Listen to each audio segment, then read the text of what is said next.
Welcome students. This is Subodh Kumar, Assistant Professor, BCA Department, Jamshedpur Cooperative College. In this session, we are going to write some program based on loops, especially on exponent and factorial series.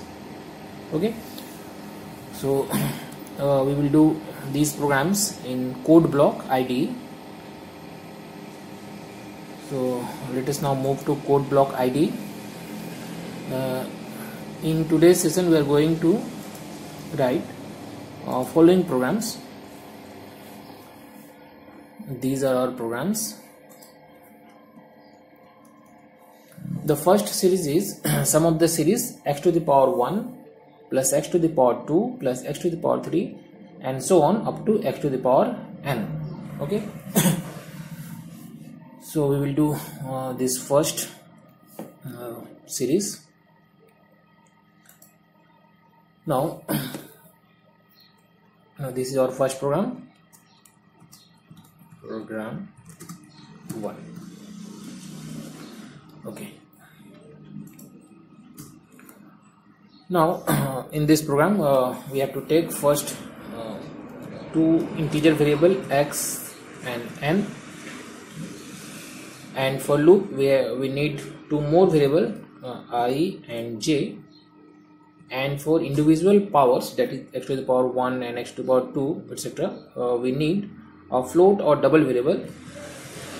Suppose I am taking float variable p, and it's and so p will store the individual powers, and for some of these powers we take a variable s, and the value will be stored to 0. Value 0 will be stored in the beginning. Okay. Now we have to input x and n. So printf enter x, scanf %d and %x. Now input values in n. So write enter n and scanf %d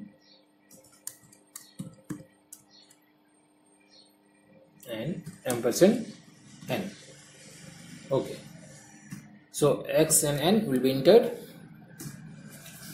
Now to write this program we need nested loop.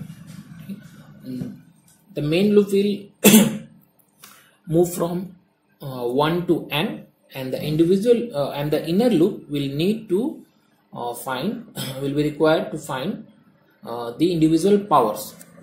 Okay. So the outer loop will be for I equals to 1, I less than equals n, as we have to find the power from x to the power 1 to x to the power n. So I less than equal to n and I plus plus. Now for I equals to 1 we have to find x to the power 1. When I equals to 2 then we have to find x to the power 2. When I equals to 3 then we have to find x to the power 3 and so on. And these powers will be added to variable s. Okay. तो individual powers p variable में calculate करना है, और we have already done a program to find x to the power y. ठीक है. तो x to the power y find करने के लिए हमें क्या करना पड़ता था, हमें y तक लूप चलाना पड़ता था, और फिर मल्टीप्लाई कैसे करेंगे x को, यानी x मल्टीप्लाइड y टाइम्स.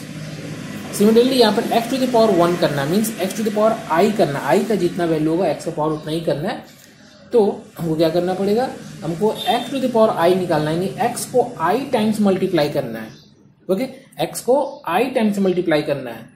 तो p में वेरिएबल ले लिए, p वेरिएबल में वैल्यू 1, क्योंकि p में हमको पावर निकालना है. x to the power 1 p में कैलकुलेट होगा, फिर से x टू द पावर 2 में p कैलकुलेट होगा, इसलिए हर बार पावर कैलकुलेट होने से पहले p का वैल्यू 1 होना चाहिए.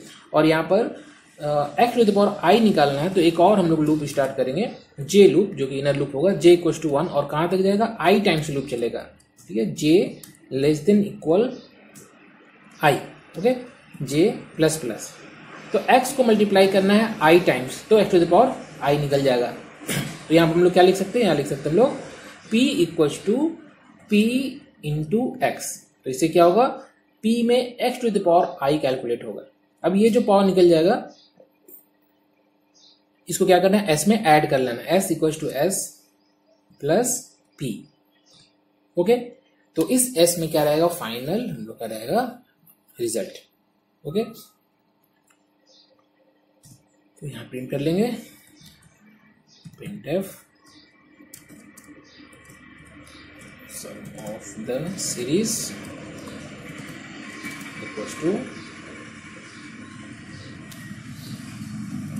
%f और यहां हो गया s। Okay, now return 0 then closing of main। okay, now let's execute this program।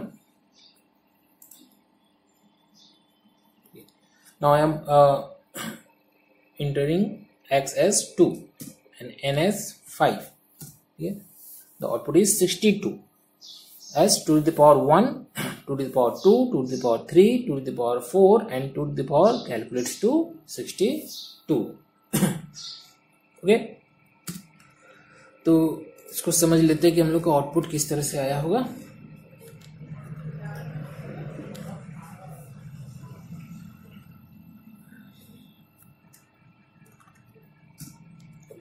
Let's x equals to 2, n equals to 5। तो when i equals to 1 j loop execute only one time, j equals to 1। तो p में क्या calculate होगा, p में calculate होगा केवल p equals to p into x, एक बार मल्टीप्लाई होगा तो p हो जाएगा कितना, p इज टू, यानी कि p का वैल्यू कितना 1, 1 इज टू 2, यानी कि 1 is to 2, that means p equals to 2। जब i का वैल्यू 2 होगा, i का वैल्यू 2 होगा तो j का वैल्यू क्या होगा, j का वैल्यू होगा 1 एंड 2। क्यों, क्योंकि j लूप चल रहा है, j less than equal i। ठीक है, p हर बार क्या शुरू हो रहा है, j लूप स्टार्ट होने से पहले 1 से स्टार्ट हो रहा है। तो p में क्या कैलकुलेट होगा, जब j का वैल्यू 1 होगा तो p में कैलकुलेट हो जाएगा क्या, p, यानी कि 1 इज टू 2। और उसका p का वैल्यू जब 2 हो जाएगा तो फिर से मल्टीप्लाई होगा p में क्या, x, यानी कि फिर से 2 मल्टीप्लाई होगा तो कितना निकल जाएगा 4। Okay, similarly i equals to 3 में j का वैल्यू 1, 2, 3 होगा, यानी p में मल्टीप्लाई होगा x 3 टाइम्स। ठीक है, तो p में 2 is to 2 is to 2, p हो जाएगा 8। और जैसे ही हम लोग का p कैलकुलेट होते जा रहा है, s भी कैलकुलेट हो रहा है, तो यहाँ पर s equals to first time 0 plus 2, ये हो गया 2। Next time s equals to s plus 2 है, सॉरी s प्लस p है, तो s हो गया 2, प्रीवियस वैल्यू s का 2, 2 प्लस p, p का वैल्यू 4, ये हो गया 6। ठीक है, फिर यहाँ पर s का वैल्यू कितना हो जाएगा, s equals to s plus s का कितना 6, तो 6 प्लस p का वैल्यू 8, तो ये हो गया 14। ठीक है, सिमिलरली i इक्वल्स टू 4 में j का वैल्यू 1, 2, 3, 4 होगा। ठीक है, और p में कितना हो जाएगा, p में 2 4 टाइम्स मल्टीप्लाई होगा तो ये हो जाएगा कितना 16। ठीक है, 16 हो जाएगा, और s में ऐड होगा कितना, s प्लस, यानी 14 प्लस 16। ठीक है, तो कितना हो गया 30। ओके, और जब i का वैल्यू 5 होगा, i इक्वल्स टू 5, तो j कितना हो जाएगा 1, 2, 3, 4, 5। ठीक है, तो p में कितना कैलकुलेट होगा, p में x यानी कि 2 मल्टीप्लाई होगा कितना 5 टाइम्स, यानी कितना हो जाएगा 32। ठीक है, तो s कितना हो जाएगा, s equals to s plus, यानी 30 प्लस 32, दैट मीन्स 62, जो कि मेरा आंसर आया था 62। ठीक है, तो इस तरह से ये नेस्टेड लूप जो है वर्क कर रहा है। ओके, तो समझ में आई है। अब यहां पर हम देखते हैं नेक्स्ट प्रोग्राम। नेक्स्ट प्रोग्राम जो है सेम सीरीज है, लेकिन क्या है यहाँ x टू पावर 1 के बाद प्लस नहीं है, माइनस है। ठीक है, तो second term minus, then third term plus, फिर माइनस, फिर प्लस, फिर माइनस, फिर प्लस। ठीक है, तो बहुत तरीके से प्रोग्राम हम लोग कर सकते हैं, लेकिन जो सबसे सिंपल या सबसे सही तरीका है, इसके लिए हम लोग क्या करेंगे, इस प्रोग्राम में थोड़ा सा हम लोग चेंज करते हैं। ये हो गया हम लोग का प्रोग्राम नंबर 2। ओके, तो इसमें हम लोग क्या करेंगे, एक वेरिएबल लेंगे t, टेम्पोररी वेरिएबल t, इसका बिगिनिंग में वैल्यू रहेगा 1। अब ये जो हम लोग का p ऐड हो रहा है, तो फर्स्ट टाइम p प्लस होना चाहिए, फिर सेकंड टाइम p माइनस होना चाहिए, तब हम लोग का s में जो सीरीज का जो टर्म ऐड होगा वो प्लस होगा, फिर माइनस होगा, प्लस होगा, माइनस होगा। तो ये कैसे होगा, इसको हम लोग लिखेंगे s equal to s plus p is to t। Okay, और यहाँ t को लिख देंगे t equal to t is to minus 1, t equal to t is to minus 1। तो इसे क्या होगा, फर्स्ट टाइम t प्लस 1 है तो p प्लस ही होगा, प्लस p हो जाएगा s plus p। Next time t हो जाएगा माइनस 1, तो क्या हो जाएगा, माइनस p हो जाएगा यहाँ पर, t जब मल्टीप्लाई होगा तो s प्लस माइनस p हो जाएगा। फिर t नेक्स्ट के लिए माइनस 1 और t minus 1 minus 1 minus 1 multiply होगा, फिर प्लस 1 हो जाएगा, यानी फिर से p प्लस रहेगा। तो t क्या होगा, बिगिनिंग में 1 है, नेक्स्ट टाइम वो माइनस 1 होगा, फिर 1 होगा, फिर माइनस 1 होगा, और ये t p में मल्टीप्लाई हो रहा है, इसलिए p एक बार प्लस p होगा, फिर माइनस p होगा, प्लस p होगा, माइनस p होगा। तो इस तरीके से हम लोग सीरीज में प्लस माइनस अगर चेंजेस करना है हम लोग कर सकते हैं। अगर पहला टर्म माइनस में है तो t को बिगिनिंग में -1 रखेंगे, पहला प्लस में तो t का वैल्यू 1 रखेंगे। ठीक है, इसको भी रन कर लेते हैं। यहाँ भी 2 और 5 इनपुट करते हैं, देखते हैं क्या आंसर होता है। तो अभी आया 22। ठीक है, तो एक वैल्यू प्लस हो रहा है, एक माइनस हो रहा है, तो ये कैलकुलेट करेंगे तो 22 आंसर हम लोग को आ जाएगा। ओके, नेक्स्ट क्वेश्चन देख लेते हैं। नेक्स्ट क्वेश्चन जो है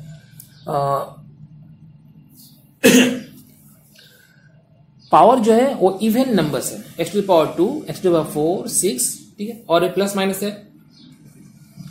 तो प्रोग्राम नंबर 3 को हम लोग करते हैं। तो इसमें ज्यादा कुछ चेंजेस नहीं करना, जो मेरा पावर है यानी i जितना वैल्यू होता है i का उतना ही पावर निकलता है x में। तो i का वैल्यू अगर 2, 4, 6 इस तरह से रहेगा तो ये सीरीज मेरा कैलकुलेट हो जाएगा।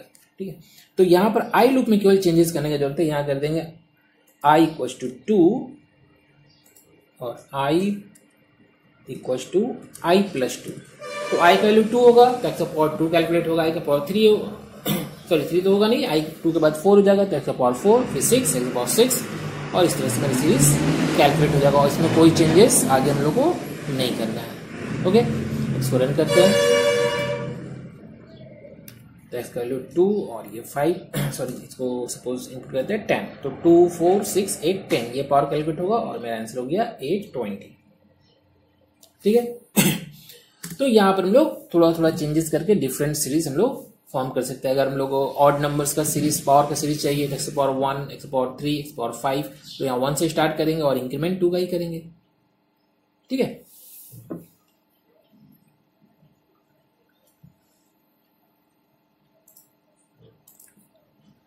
तो ये तो हो गया पावर से रिलेटेड सीरीज। ठीक है, अब यहां पर है कुछ हम लोग का फैक्टोरियल से रिलेटेड सीरीज। ठीक है, फैक्टोरियल। तो फैक्टोरियल के लिए हम लोग क्या कर सकते हैं, यहां पर अभी प्लस माइनस नहीं करना है तो टी को हटा देते हैं। ये मेरा हो गया क्वेश्चन नंबर 4। ठीक है, सम ऑफ सीरीज ऑफ फैक्टोरियल्स। तो यहां पर हमको x नहीं इनपुट करना है। क्यों नहीं इनपुट करना है, क्योंकि यहां पर x है ही नहीं। 1 फैक्टोरियल, 2 फैक्टोरियल, 3 फैक्टोरियल इस तरह से है, तो x नहीं रहेगा, x को हटा देते हैं। ये x में इनपुट नहीं लेना है, हो गया। और यहाँ पर पावर का जगह फैक्टोरियल है तो f कर दे रहे हैं। ठीक है, अब हमको फैक्टोरियल 1 से लेकर n तक चाहिए। तो लूप मेरा i = 1, i > n, i ++। यहाँ भी नेस्टेड लूप यूज करना पड़ेगा। फैक्टोरियल जिसमें कैलकुलेट हो रहा है उसका वैल्यू बिगिनिंग में 1 रखना पड़ेगा। और फैक्टोरियल यहाँ अगर 1 का फैक्टोरियल निकालना मीन्स 1 के मल्टीप्लाई होगा, 2 का फैक्टोरियल निकालना मीन्स 1, 2 मल्टीप्लाई होगा, 3 का फैक्टोरियल मीन्स 1, 2, 3 मल्टीप्लाई होगा। दैट मीन्स जितना i है 1 से i तक मल्टीप्लाई करना, 1 से i तक मल्टीप्लाई करना। तो लूप तो यही रहेगा, j = 1, j > i, j ++। j 1 से स्टार्ट होगा i तक जाएगा, लेकिन मल्टीप्लाई किसको करना है, जो 1 से लेकर i तक जा रहा है। ठीक है, तो यहां पर f = क्या लिखना होगा, f = f × j। क्योंकि जे का वैल्यू क्या होगा 1 जब आई का वैल्यू 1 होगा, जे का वैल्यू होगा 1 2 जब आई का वैल्यू होगा 2, जे का वैल्यू होगा 1 2 3 जब आई का वैल्यू होगा 3। सिमिलरली जे का वैल्यू जितना आई का वैल्यू रहेगा 1 से लेकर वहां तक मूव करेगा, तो जे को मल्टीप्लाई करना, इससे जे में क्या निकल जाएगा फैक्टोरियल ऑफ आई, और आई का ही फैक्टोरियल निकालना, आई हो 1 2 3 और उसका फैक्टोरियल निकालना है।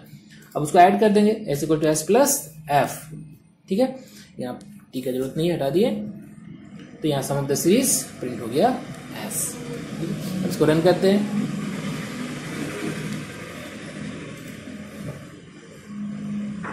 यहाँ पर एक कॉमा आ गया एडिशनल कॉमा, इसको हटा दिए। सपोज यहाँ इनपुट करें एन का वैल्यू 3, ठीक है, तो 1 का फैक्टोरियल 1, 2 का फैक्टोरियल 2, 3 का फैक्टोरियल 6, तो 6 + 2 + 1 9, ठीक है। फैक्टोरियल का प्रोग्राम में एक ध्यान देने वाला बात है कि अगर एन का वैल्यू कुछ ज्यादा हुआ, सपोज यहाँ कर दिए 5, ठीक है, तो सीरीज में जो सम निकल रहा है वो बहुत ही ज्यादा एक्सीड कर जाता है बहुत जल्दी, ठीक है। सपोज 5 में तो ये आ गया, सपोज यहाँ पर हम लोग इनपुट कर देते हैं एन का वैल्यू 10, यानी फैक्टोरियल 10 तक का फैक्टोरियल ऐड हो जाएगा, तो 10 फैक्टोरियल एक ह्यूज वैल्यू हो जाता है। तो जो डेटा टाइप हम लोग जिसमें सम कैलकुलेट कर रहे हैं और जिसमें फैक्टोरियल कैलकुलेट कर रहे हैं, वो जितना लार्ज डेटा टाइप हो सके वो अच्छा है, ठीक है। यानी फ्लोट का यूज किया, फ्लोट का जगह अगर डबल कर ले तो उससे और अच्छा हो जाएगा, ठीक है, कि ज्यादा से ज्यादा एन का वैल्यू तक के लिए सीरीज का सम कैलकुलेट कर सकते हैं, ठीक है। तो ये तो हो गया फैक्टोरियल सीरीज। अब यहाँ पर लास्ट जो हम लोग का सीरीज है, इसमें पावर भी है फैक्टोरियल भी है, पावर भी है फैक्टोरियल भी है, ठीक है। तो ये हम लोग सेम चीज इसमें हम लोग पावर और फैक्टोरियल के लिए ऐड कर सकते हैं। तो यहाँ पर एक्स को फिर से हम लोग ऐड कर देते हैं, और यहाँ पावर और फैक्टोरियल दोनों है, यहाँ पर पावर भी कैलकुलेट कर लेंगे, ठीक है, और यहाँ पर हम लोग एक्स को भी इनपुट कर लेते हैं, एंटर एक्स, यहाँ पर हो गया एक्स, ठीक है। यहाँ पावर भी निकालना है फैक्टोरियल भी निकालना है, तो p = 1 कर दिए और f = भी 1। लूप तो सेम रहेगा क्योंकि पावर और फैक्टोरियल दोनों के इसमें लूप हम लोग का सेम था, लेकिन अब इस लूप में पावर और फैक्टोरियल दोनों कैलकुलेट करना है, इसलिए अब हमको एक ब्रैकेट देना पड़ेगा इस लूप के लिए, और ये जो लाइन था अब हमको लिखना पड़ेगा लूप का इनसाइड में लिखना पड़ेगा, okay. Now for calculating power, जैसे हम लोग प्रीवियस प्रोग्राम में किए थे सेम वैसे ही p = x, तो एक ही लूप से पावर और फैक्टोरियल दोनों कैलकुलेट हो जाएगा, ठीक है। इसमें कोई चेंजेस नहीं है, पावर जैसे पहले कैलकुलेट करते p = x और फैक्टोरियल f = f × j। अब पावर और फैक्टोरियल दोनों कैलकुलेट हो गया। अब हम लोग सम कैसे निकालना है, सम सीरीज यहाँ देख लेते हैं। सीरीज क्या था, x का पावर 1 जितना पावर निकला है डिवाइडेड बाय जितना फैक्टोरियल निकला है for i = 1, ठीक है। तो क्या होगा, s = s प्लस p/f, ठीक है, p/f समझ में आ गया। और यहाँ पर हम लोग का सम निकल जाएगा सिमिलरली, और बाकी कोई चेंजेस करने का जरूरत नहीं है, ठीक है। इसको सेव कर लेते हैं, इसको रन करते हैं, तो x2 और सपोज n3, तो आंसर ये मेरा 5.333 ये आ जाएगा, ठीक है। तो x का पावर 1 सपोज 2, तो सीरीज मेरा क्या बना 2^1 फैक्टोरियल, 2^2 फैक्टोरियल, 2^3 फैक्टोरियल, तो ये मेरा सीरीज बनेगा, इसका सब 5.333 ये कैलकुलेट हो जाएगा, ओके। तो ये कुछ सीरीज था, और इस सीरीज में चेंजेस करके आप बहुत सारा सीरीज सेम लॉजिक से बना सकते हैं, ठीक है। तो जैसे एक सीरीज लगता है x⁴1/1, 2/2, 3/3, एक और सीरीज होता है x⁴1/2, 2/3, 3/4, एक और सीरीज होता है x⁴1/2, डबल हो जाएगा, जितना पावर है फैक्टोरियल उतना डबल, सॉरी डिनोमिनेटर में उसका डबल, तो x⁴1/2, x⁴2/4, x⁴3/6, यानी xn/2n। तो we can write lots of series based on this logic, okay।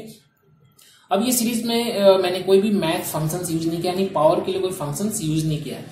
अगर हम प्रोग्राम को और छोटा करना चाहते हैं, सिंपल करना चाहते हैं, तो पावर के लिए POW फंक्शन हम लोग यूज कर सकते हैं। फैक्टोरियल के लिए कोई फंक्शन नहीं होता है, लेकिन पावर के लिए फंक्शन होता है। सपोज जो लास्ट हम लोग सीरीज की थी, इसी में अगर चेंजेस करना चाहते हैं, ठीक है, तो यहाँ पर हम लोग अगर और निकालना चाहते हैं बिना लूप का, ठीक है, तो हम लोग निकाल सकते हैं मैथड POW फंक्शन से, ठीक है, तो कर सकते हैं। और विदाउट फंक्शन भी हम लोग इस तरह से नेस्टेड लूप यूज करके प्रोग्राम बना सकते हैं, ओके। तो आज के लिए हम लोग इतना ही रहने देते हैं।